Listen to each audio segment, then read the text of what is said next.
La COP30 s'ouvre ce lundi à Belém, au Brésil.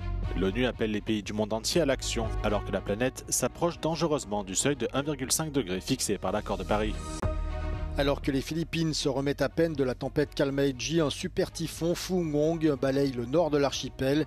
Les autorités ont évacué 1 million de personnes. Au sommet CELAC-UE, Kaja Kallas interpelle Washington et affirme que le recours à la force n'est justifié qu'en cas d'autodéfense ou en vertu d'une résolution des Nations Unies. Après 40 jours de shutdown, les sénateurs démocrates et républicains ont trouvé un accord faisant un premier pas vers une reprise des activités des services de l'État fédéral. Des centaines de militaires irakiens et des personnes déplacées ont voté par anticipation ce dimanche à Bagdad lors d'élections législatives cruciales pour le pays et la région.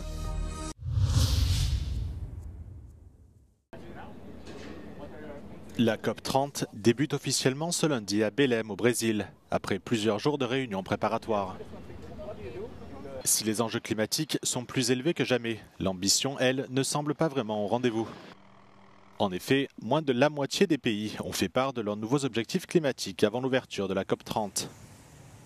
Il y a 10 ans, l'accord de Paris a été signé dans le but de limiter le réchauffement climatique à 1,5 degré au-delà des niveaux pré-industriels. Depuis, la température annuelle de la planète a déjà augmenté d'environ 0,45 degrés. Et sur la base des programmes actuels, l'ONU prévoit désormais une hausse de plus de 2,5 degrés d'ici la fin du siècle. Since 2015, when we signed the Paris Agreement, when, science was clear, even the world of policy was clear that we needed to bend the global curve of emissions no later than 2020 to cut emissions by half by 2030. And to be on this, very decisive and clear pathway towards a net zero global economy by 2050. And now we're 5 years into this decisive decade and emissions continue rising. La précédente COP en Azerbaïdjan a été largement considérée comme un échec. Les pays riches se sont engagés à investir 300 milliards de dollars par an d'ici 10 ans pour financer l'adaptation climatique des pays les plus pauvres, alors que les experts estiment qu'il faudrait un montant au moins 4 fois supérieur. Lors de la COP30, la présidence brésilienne veut donc proposer d'atteindre 1300 milliards de dollars. Un objectif ambitieux alors que de nombreux pays font passer la lutte climatique au second plan.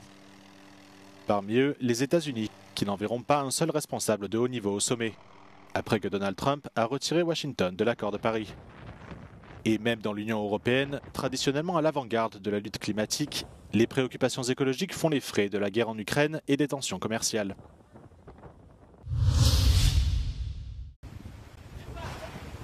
Le super typhon Fumong a traversé les Philippines et les dégâts sont importants.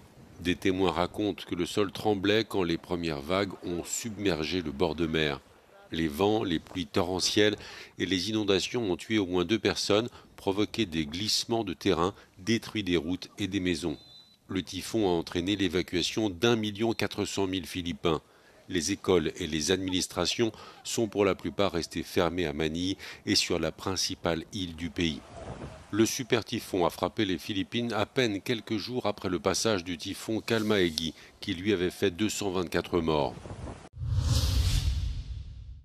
Kaja Kallas, la chef de la diplomatie de l'UE, participe au sommet de la communauté des États d'Amérique latine et des Caraïbes et de l'Union européenne en Colombie, alors que la région est secouée par des frappes militaires américaines.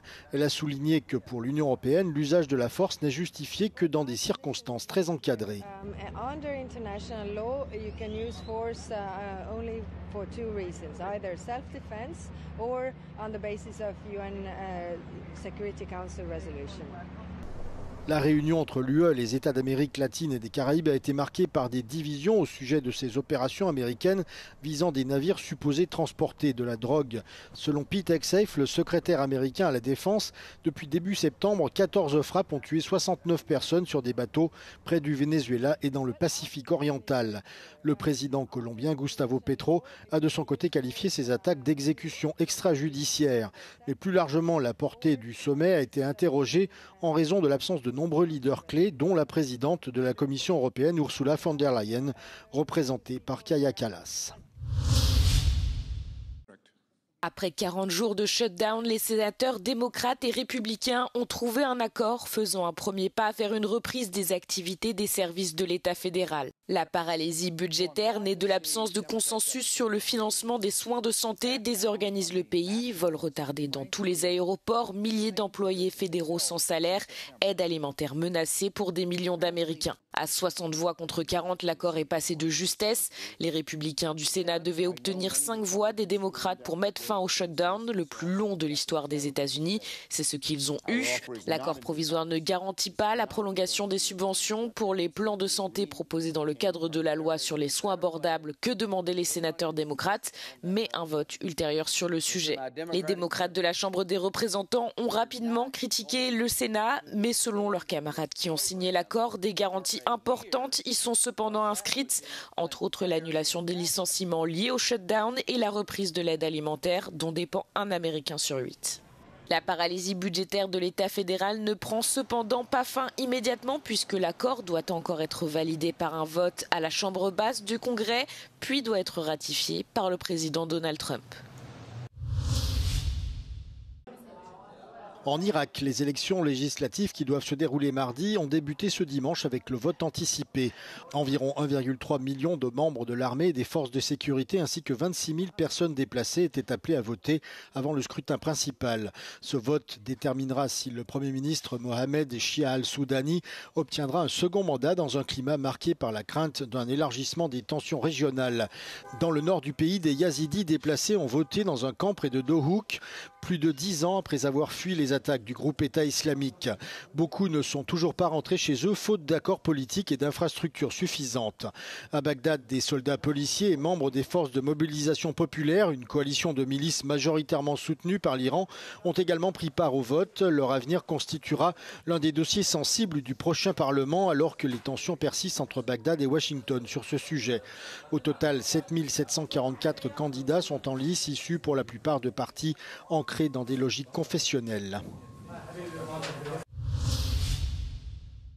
Depuis 3 ans maintenant, des services gynécologiques tenant compte des traumatismes sont disponibles à Budapest pour les femmes sans domicile fixe. Cette spécialité médicale implique une situation d'examen extrêmement vulnérable, même lorsqu'elles présentent des symptômes spécifiques. Ces femmes hésitent à consulter un médecin car nombre d'entre elles ont été victimes d'abus. Selon un rapport, au bout d'1 an passé à la rue, 100% des femmes ont subi un viol.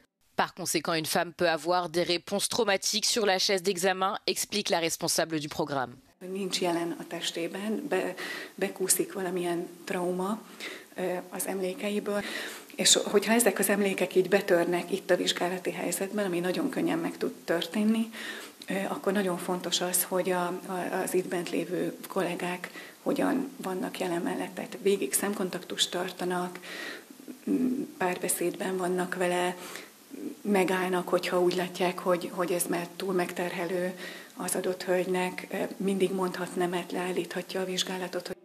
La clinique a été financée par la communauté à la suite d'une campagne de collecte de fonds lancée en collaboration avec Budapest Bike Mafia.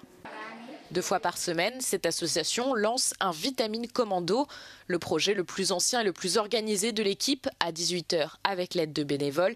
Ils commencent à préparer des sandwichs qui sont ensuite distribués par des cyclistes partout dans la ville.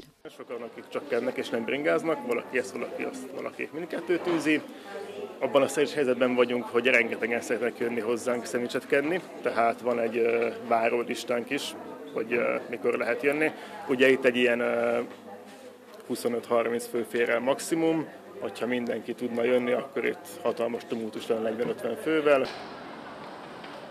Les cyclistes distribuent principalement des sandwichs et des pâtisseries aux personnes dans le besoin dans les rues du centre-ville, mais ils livrent également d'autres dons aux refuges pour sans-abri, tels que les restes de produits des boulangeries locales. Comme ils le disent, les sans-abri ne sont pas les seuls à attendre de la nourriture. De nombreux retraités pauvres se rendent également dans des lieux où ils savent qu'ils sont distribués et attendent les vélos du Vitamine Commando qui existent depuis plus de 14 ans.